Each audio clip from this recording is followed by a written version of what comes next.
आज हम लोगों ने बातचीत का विषय रखा है, ये दूसरा एपिसोड है हिटलर पर।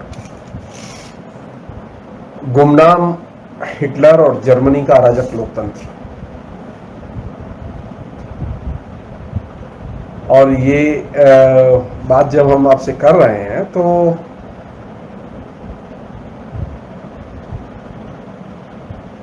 एक वाक्य से हम ये चीज शुरू करते हैं।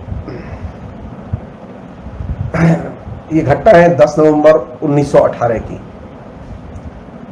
हिटलर एक हॉस्पिटल में भर्ती थे, सैनिक हॉस्पिटल था वो, और उनको जब पता चला कि प्रथम विश्व युद्ध में जर्मनी हार गया है तो बड़े दुखी हुए। वो इस बात से भी दुखी हुए कि जर्मन सेना ने आत्मसमर्पण कर दिया है।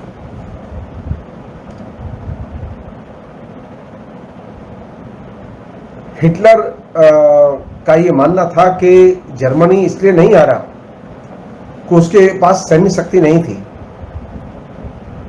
बल्कि इसलिए हारा कि उसकी सेना में यहूदी और सोशलिस्ट थे।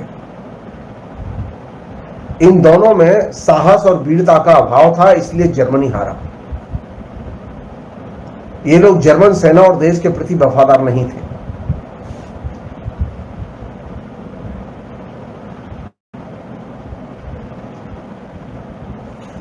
ये अपने स्वार्थ में डूबे हुए रहे और इन्होंने सरकार के प्रयत्नों, खासकर युद्ध के प्रयासों की अवहेलना की। यहां एक चीज दर्ज करने की है कि प्रथम विश्व युद्ध में भी जर्मनी शामिल था और द्वितीय विश्व युद्ध का तो नायक ही था।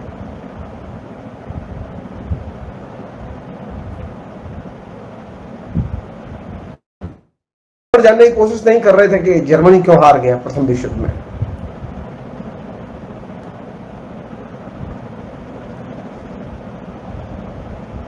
उन्होंने ये भी कहा कि ये जो समझौता हुआ है उस समय जर्मन सरकार के साथ में, जो वहां पे राजवंश था,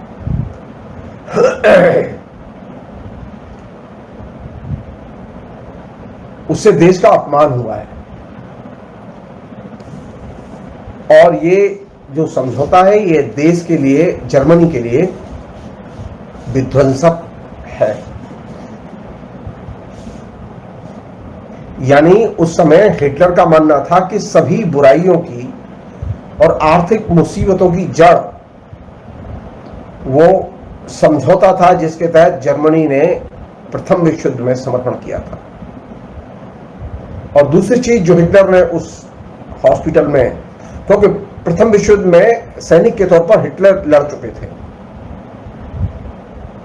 तो हिटलर ने दूसरी बात जो कही वो और भी मजेदार थी, वो ये कि सारी बुराइयों की जड़ और सारी मुसीबतों की जड़ जो है वो लोकतंत्र है। हमारे यहाँ भी ऐसे लोग हैं जो हिटलर की तरह सोचते हैं और ये मानते हैं कि सारी मुसीबत की जो लोकतंत्र, अगर लोकतंत्र खत्म कर दिया जाए और अबाध ढंग से काम करने का शासक को अधिकार हो तो हम देश को बिल्कुल ऊंचाइयों पर पहुंचा देंगे। अपने उसी बयान में हिटलर ने साफ कहा कि वह लोकतंत्र से नफरत करता है। ये बात है 1918 की। प्रथम विश्व युद्ध के बाद जो ही जर्मन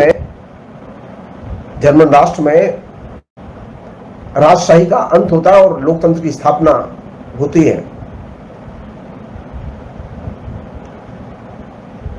तो उस लोकतंत्र की स्थापना के साथ ही एक बड़ा परिवर्तन घटता है। वो ये कि कई शहरों में एक तरह से कम्युनिस्टों का उभार और कम्युनिस्टों की क्रांति दिखाई देती है।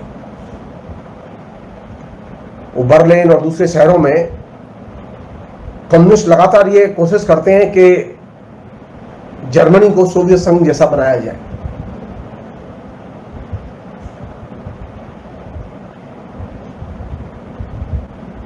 (1919) अप्रैल तक आते आते तो म्यूनिख को एक तरह से कम्युनिस्टों के आदर्श लोकतंत्र के रूप में प्रचारित और प्रसारित किया जाने लगा।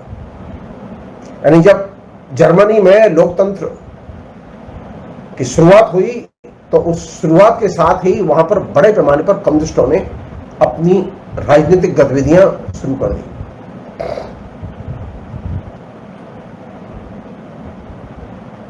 और वे राजनीतिक गतिविधियां रिवॉल्यूशन के तौर पर थी, और इसमें बर्लिन, म्यूनिक और दूसरे शहर उसकी चपेट में आ गए थे। और ये जब म्यूनिक को उन्होंने अपनी एक तरह से जर्मनी के आदर्श लोकतंत्र के तौर पर पेश करना शुरू किया, तो निश्चित तौर पर जर्मन की सेना ने कम्युनिस्टों को और उनकी उस बगावत को कुचल दिया।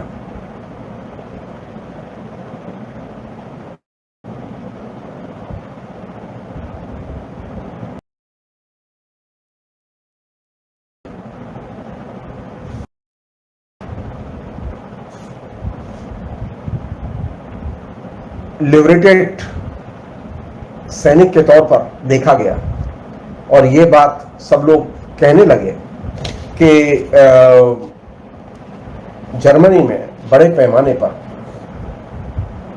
एक तरह से अराजकता फैल गई है।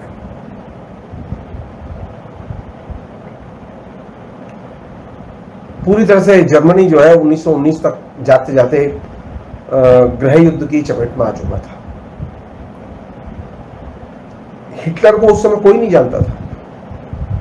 हिटलर एकदम गुमनाम थे। 1920 से लेकर 1930 तक 10 साल तक हिटलर को कोई नहीं जानता था। हिटलर का कोई राजनीतिक प्रैक्टिकली अस्तित्व ही नहीं था।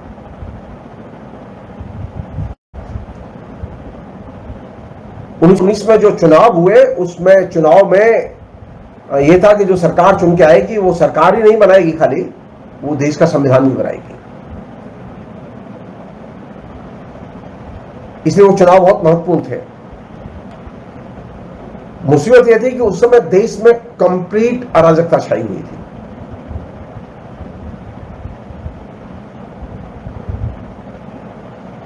बर्लिन में खासतौर पर अराजकता थी, और यही वजह थी कि बर्लिन में संविधान सभा की बैठक बुलाने की बजाय वाइमार में संविधान सभा की बैठक बुलाई गई। इसीलिए जर्मनी को वाइमार रिपब्लिक कहते हैं, क्योंकि वहां पहली बार एक डेमोक्रेटिक कॉन्स्टिट्यूशन वाइमार में तैयार हुआ, और संविधान के लिए जनता ने 80% जनता ने वोट दिए, जिसमें से 75% ने संविधान के पक्ष में वोट दिए। और इस तरह जर्मनी में एक तरह से लोकतांत्रिक संविधान को जनता ने स्वीकृति दी। यह संविधान जर्मन नागरिकों को महत्वपूर्ण नागरिक और मानव अधिकारों को देता था, और इस संविधान ने जर्मन समाज में जो राजवंशों के लिए, सामंतों के लिए, राजशाही से जुड़े हुए लोगों के लिए जो विशेषाधिकार थे, उन सभी विशेषाधिकारों को खत्म कर दिया, जिसे हम लोग राइक्सटैग कहते हैं। वो एक्चुअल में संसद है, जिसे हम लोग पार्लियामेंट कहते हैं। तो संसद को या राइक्सटैग को चुनने के लिए वयस्क मताधिकार की व्यवस्था की गई संविधान में। नागरिकों को बोलने की आजादी, प्रेस की स्वतंत्रता, धर्म की स्वतंत्रता आदि ये तमाम प्राविधान उस संविधान में किए गए। इस संविधान की खूबी यह थी कि इस संविधान में राष्ट्रपति का चुनाव डायरेक्ट जनता करती थी,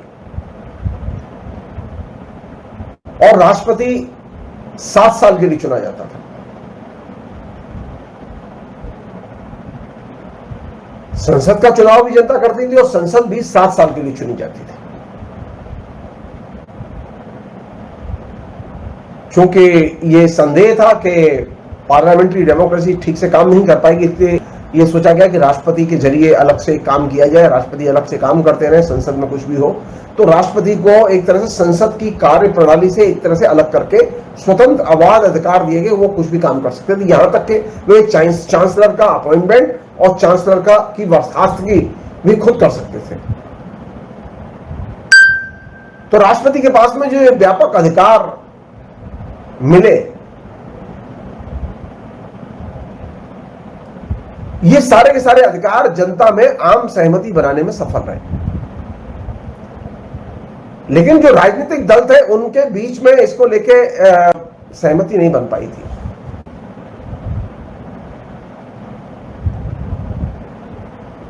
जनता में एक सेक्शन था जो कि इस सिस्टम को, ये जो सिस्टम जो लोकतांत्रिक सिस्टम के तौर पर जर्मन में प्रपोज किया गया, उस सिस्टम को जनता का एक वर्ग नहीं मानता था।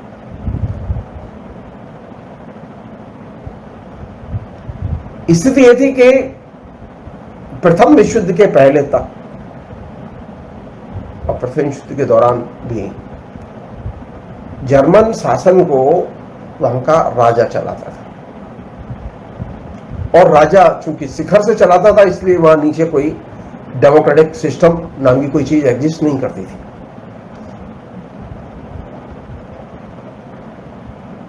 तो आम लोग जो है वो शिखर से शासन ग्रस्त थे और वे यही चाहते थे कि शिखर से शासन चलाया जाए, इसलिए राष्ट्रपति शासन प्रणाली रखी गई।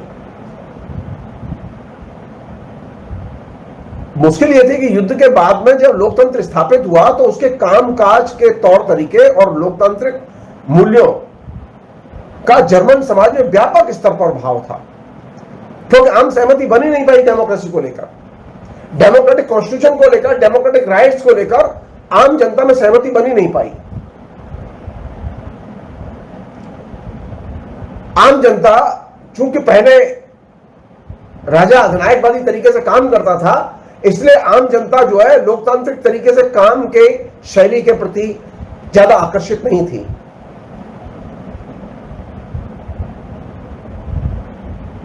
और जनता ही क्यों, वे जो राजनेता थे जो विभिन्न दलों में काम करते थे, वे राजनेता भी लोकतांत्रिक कामकाज शैली के न तो अभ्यस्त थे और न उसे पसंद करते थे। यह भी कह सकते हैं कि वे लोकतांत्रिक जो जिम्मेदारी और राजनीतिक समझौते की जो शैली है, डेमोक्रेसी में बिना समझौते की कोई चीज चलती नहीं है। आपको विभिन्न किस्म के राजनीतिक दलों के साथ में एक कंसेंसस इवॉल्व करनी होती है। तो जर्मन के जो नेता थे वे राजनीतिक कंसेंसस के तो पक्ष में ही नहीं थे किसी से। जैसे अभी आजकल हमारी सरकार है वो राजनीतिक कंसेंसस नहीं बनाती है। एग्जैक्टली जर्मनी में यही स्थिति थी कि सरकार में बैठे हुए लोग राजनीतिक कंसेंसस से काम नहीं करते थे, या ये कह सकते हैं कि जो अधिकांश जर्मन लोग थे वे पॉलिटिकली अनएजुकेटेड थे, वे डेमोक्रेसी के और डेमोक्रेटिक वैल्यूज के और राजनीतिक समझौते के महत्व को नहीं समझते थे।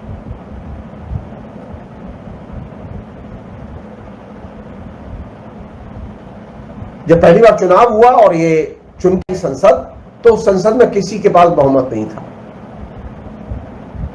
इसलिए वहां मिलीजुली सरकार भी बनाना मुश्किल था, क्योंकि बात कौन करेगा एक दूसरे दल से।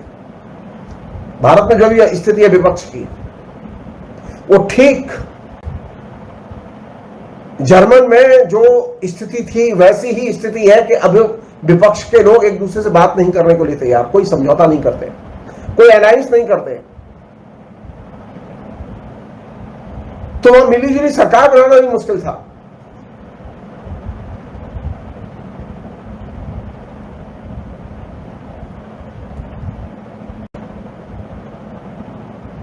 समाज में एक वर्ग था जो कि लोकतंत्र का समर्थन नहीं करता था, लेकिन एक वर्ग था जो कमिटेड था डेमोक्रेसी के लिए।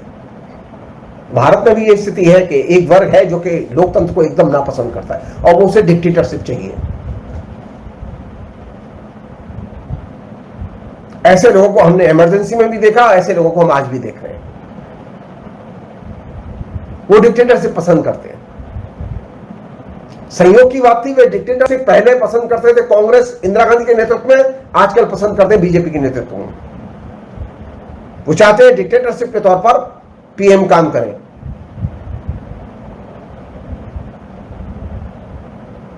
यानी जनता में एक बड़ा वर्ग था जो कि यह चाहता था कि सरकार में अधिनायकवाद की स्थापना की जाए।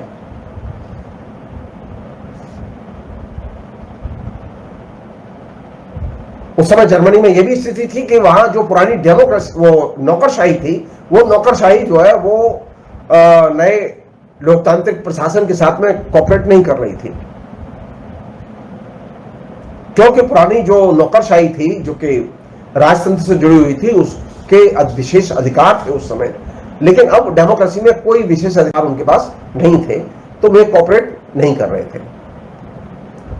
मध्यवर्ग का एक बड़ा हिस्सा था जो कि डेमोक्रेसी के साथ में जर्मनी में सामंजस्य बिठाने में असमर्थ था।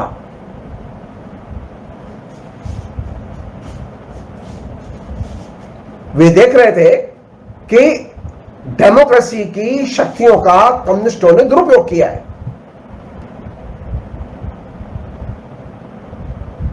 तो इलेक्शन के मात्र 1 साल के अंदर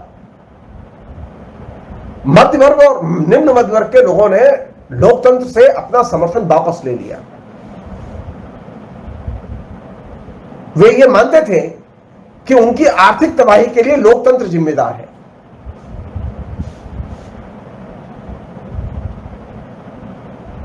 वहीं दूसरी ओर जो कम्युनिस्ट थे वे मानते थे कि वाइमार राज्य यानी जर्मन राज्य मध्य वर्ग का पूंजीवादी राज्य है, इसे क्रांति करके उखाड़ फेंकना होगा। उन्होंने लोकतंत्र को अस्थिर करने के प्रयत्नों को भी विराम नहीं दिया। दिलचस्प बात यह है कि लोकतंत्र से वे लोग नाराज भी थे, असंतुष्ट भी थे और सत्ता भी चाहते थे। वास्तविकता यह थी कि अगर जर्मन समाज को और जर्मन राष्ट्र को लोकतंत्र हासिल करना है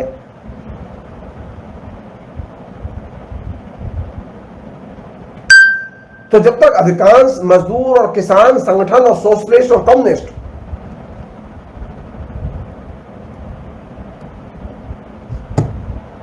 ये उसका समर्थन न करें तब तक लोकतंत्र का विकास संभव नहीं है।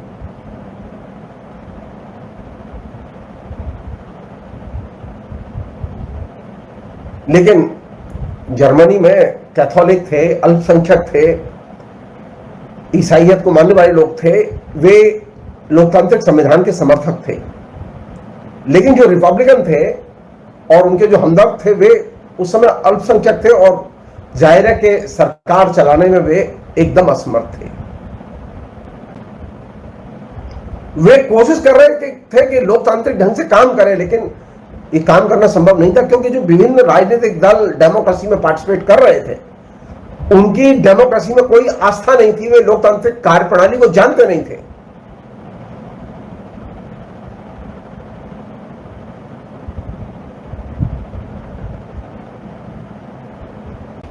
अधिकतर दलों में यह भावना थी कि हमें केंद्रीकृत शासन, सेंट्रलाइज एडमिनिस्ट्रेशन चाहिए और डिक्टेटरशिप चाहिए। और जो लोग सेंट्रलाइज एडमिनिस्ट्रेशन और डिक्टेटर भावबोध को समर्थन कर रहे थे, अधिकांश लोग उनके साथ थे।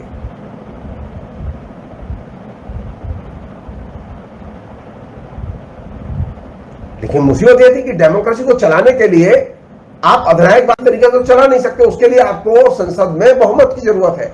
रिपब्लिकन के साथ में पास में बहुमत ही नहीं था। एक और चीज थी जो कि बहुत ही जरूरी चीज है, वो ये कि जिस समय ये डेमोक्रेसी आई और वहां इलेक्शन आए, दलीय शासन प्रणाली आई जैसे कि भारत में है, तो इस दलीय शासन प्रणाली ने जर्मन समाज में जो पहले से जो सामाजिक विभाजन था उस सामाजिक विभाजन को और ज्यादा गहरा किया और पुख्ता किया।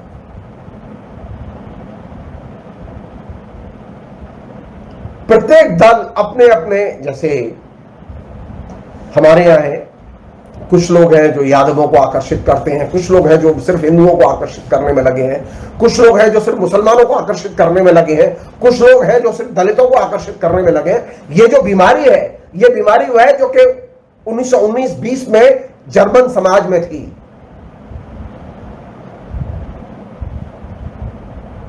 ये बीमारी जो है सामाजिक विभाजन की बीमारी है, इससे डेमोक्रेसी कमजोर होती है। जो विभिन्न राजनीतिक दल थे, कहने के लिए वहां दलीय लोकतंत्र था, बहुदलीय समाज था, लेकिन बहुदलीय समाज में अपना अपना सेक्शन बटा हुआ था समाज का, कौन पार्टी का कौन वोटर है, कौन पार्टी का कौन समर्थक है, समाज में वे खेमे बने हुए थे। जैसे हमारे यहां मायावती के साथ में एक जाति, खास जाति के लोग हैं, मुलायम सिंह यादव के साथ में या अखिलेश यादव के साथ में खास जाति के लोग हैं। ये जो जातियों में बटा हुआ समाज जिस तरह से यहां है, ऐसे वहां पर भी वोटर सामाजिक विभाजन के तौर पर बटे हुए थे और दलों के साथ बटे हुए थे। और दिलचस्प बात यह थी कि वहां प्रत्येक दल के अपने अखबार थे, अपनी ब्यूरोक्रेसी थी, अपने क्लब थे, उनके तमाम किस्म के सहयोगी संगठन हुआ करते थे और उनके प्रत्येक दल के हजारों सदस्य भी होते थे जनता में। दो तरह के वहां मेंबरशिप होती थी, एक पॉलिटिकल मेंबरशिप होती थी, एक सामाजिक आजन्म सदस्यता होती थी।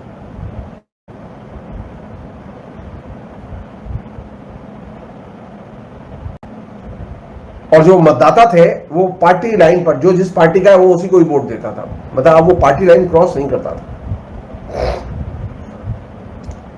कहने का मतलब यह कि जर्मनी में जब लोकतंत्र आया युद्ध के बाद, प्रथम विश्व युद्ध के बाद, तो वहां सामाजिक विभाजन को कायदे से लोकतंत्र को खत्म करना चाहिए था, लेकिन वहां सामाजिक विभाजन बढ़ा। 1930 तक विभिन्न राजनीतिक दल और उनके मतदाता एक दूसरे के प्रति वफादार बने रहे और यह वफादारी संसद तक थी। संसद में जो सांसद हुआ करते थे वे पार्टी के आदेश पर ही मतदान करते थे। इन दलों के बीच में या इन दलों के आचरण में किसी भी किस्म की उदारता नहीं थी।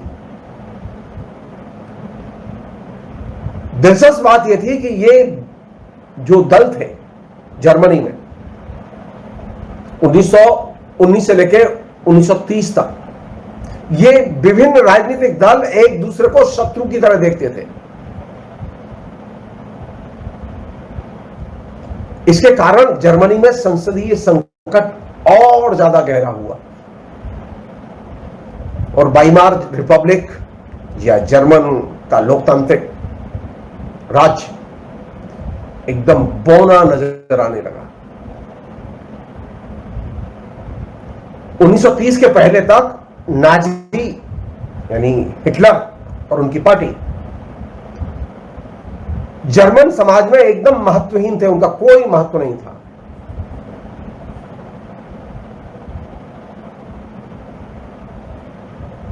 लेकिन 1930 के बाद स्थितियां बदली और यह पृष्ठभूमि ध्यान रखिए, हिटलर किस पृष्ठभूमि में आया? विपक्ष बिखरा हुआ था, विपक्ष में वोट पोलराइज था, अपने वोट बैंक थी हर विपक्षी दल की, जैसे कि भारत में है।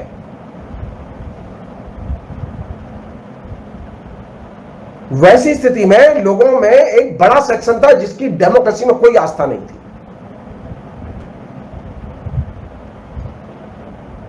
उन दिनों वाइमार में जर्मन नेशनल पीपुल्स पार्टी, जो कि मूलतः दक्षिणपंथी पार्टी थी, यह पार्टी राष्ट्रवादी भी थी और एंटी रिपब्लिकन और दक्षिणपंथी पार्टी भी थी। इस पार्टी की मांग यह थी कि राजवंश को पुनः स्थापित किया जाए। कुछ दिन बाद यही पार्टी बाद में तानाशाही की स्थापना की मांग करने लगी। इस पार्टी को समर्पित राष्ट्रवादी, नौकरशाह, उच्च मध्य वर्ग और मध्य वर्ग के एक बड़े अंश और पूंजीपति वर्ग का समर्थन प्राप्त था। इसमें यहूदी विरोधी ग्रुप भी शामिल थे।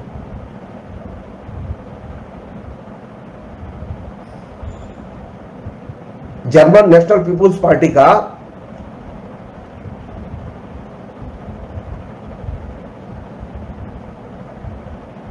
अन्य दक्षिणपंथी दलों के साथ समझौता हुआ और इस बीच में जो चीज समझने की है संक्षेप में, वो ये कि 1920 से 30 के बीच में जो हिटलर सबसे कम ताकत में था, वो हिटलर इतना ताकतवर कैसे बना। हिटलर ताकतवर इसलिए बना कि उसने देश में विभिन्न रंगत के तकरीबन 50 संगठन थे जो कि रिएक्शनरी थे। इनमें अति वामपंथी थे, अति दक्षिणपंथी थे, अति राष्ट्रवादी थे, एंटी कम्युनिस्ट भी थे। ये सब एक साथ मिलकर हिटलर के साथ जुड़ गए।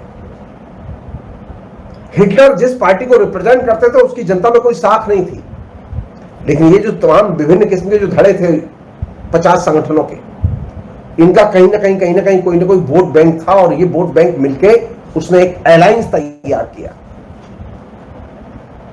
ये जो 50 के करीब जो संगठन एकत्रित थे, जो कि प्रथम विश्व युद्ध के बाद में कुकुर मुत्ते की तरह जर्मन समाज में पैदा हुए थे, जिनका जर्मन समाज के विभिन्न तबकों पर कंट्रोल था, इनके साथ में समझौता करने, अलायंस करने में हिटलर को सफलता मिली, और यही वह वजह थी जिसने कि हिटलर को ताकतवर राजनीतिक शक्ति बना दिया।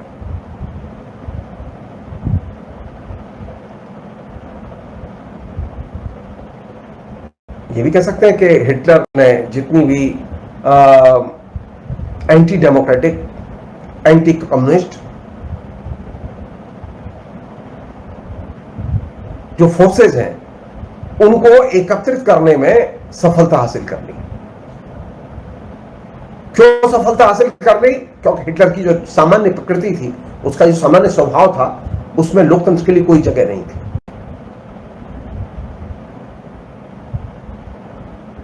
हिटलर का जो जीवन था वो एकदम असफल, पढ़ाई लिखाई में एकदम डफर, पिछड़े हुए लड़के का जीवन था।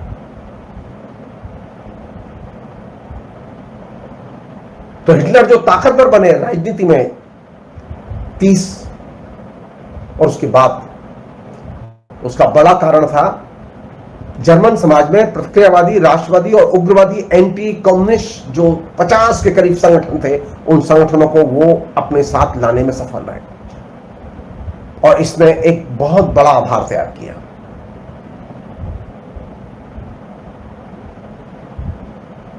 अगर हिटलर अकेले होते तो वे कभी हिटलर नहीं बन पाते।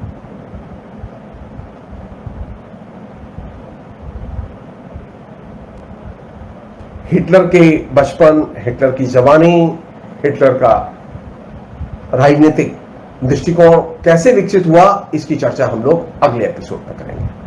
फिलहाल इतना ही। बहुत बहुत शुक्रिया। Thank you.